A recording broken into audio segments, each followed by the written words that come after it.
It almost looks like some smoke came in again because you can see some redness and all in terms of the light.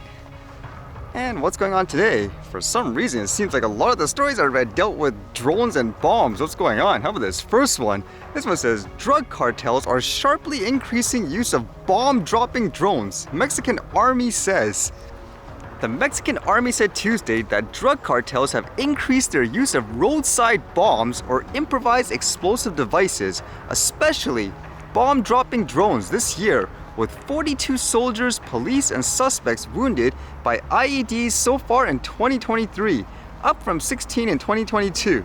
The figures provided by Defense Secretary Luis Crescencio Scandaval appear to include only those wounded by explosive devices, but officials have already acknowledged that at least one National Guard officer and 4 state police officers have been killed in 2 separate explosive attacks this year. Particularly on the rise were drone-carried bombs, which were unknown in Mexico prior to 2020. So far this year, 260 such incidents have been recorded. However, even that number may be an underestimate. Residents in some parts of the western state of Michoacan says that the attacks by bomb-dropping drones are near daily occurrence. Can you imagine that? A daily occurrence of drug cartels dropping bombs from drones and so forth? Makes me wonder what they're actually using, for example.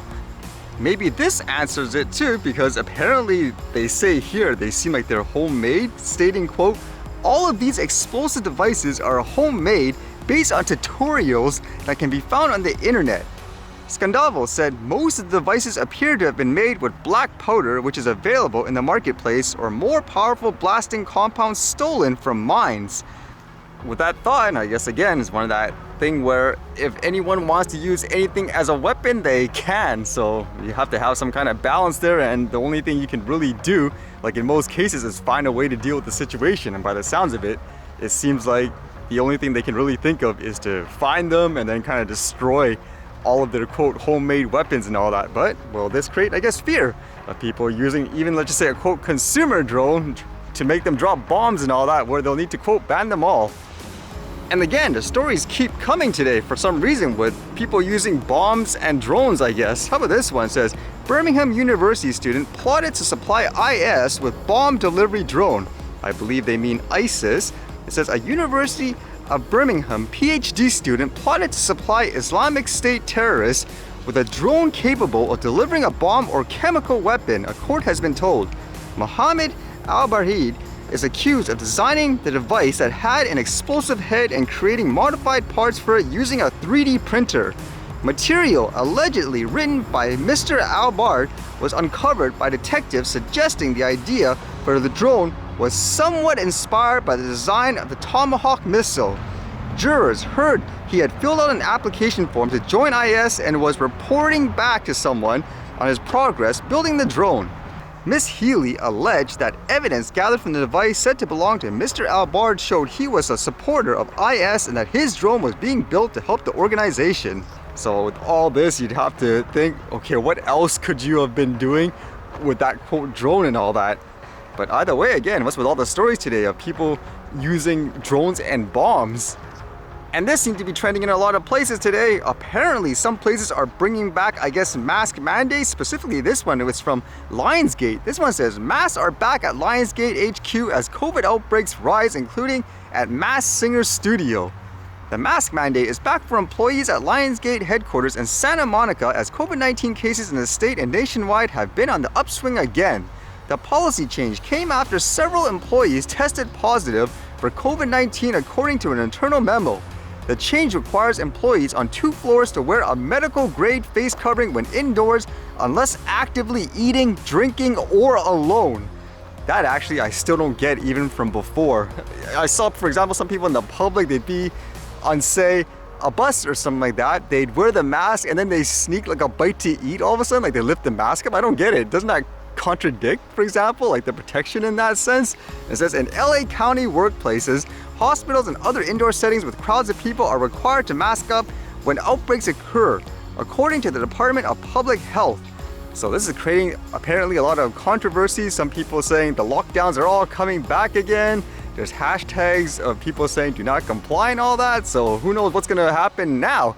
I just know based on last time, a lot of people aren't happy in terms of the direction, and there was so much contradicting information. So who knows what will happen now? What would you think of this? Would you agree with the way this is being handled now?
Alright, see you guys later.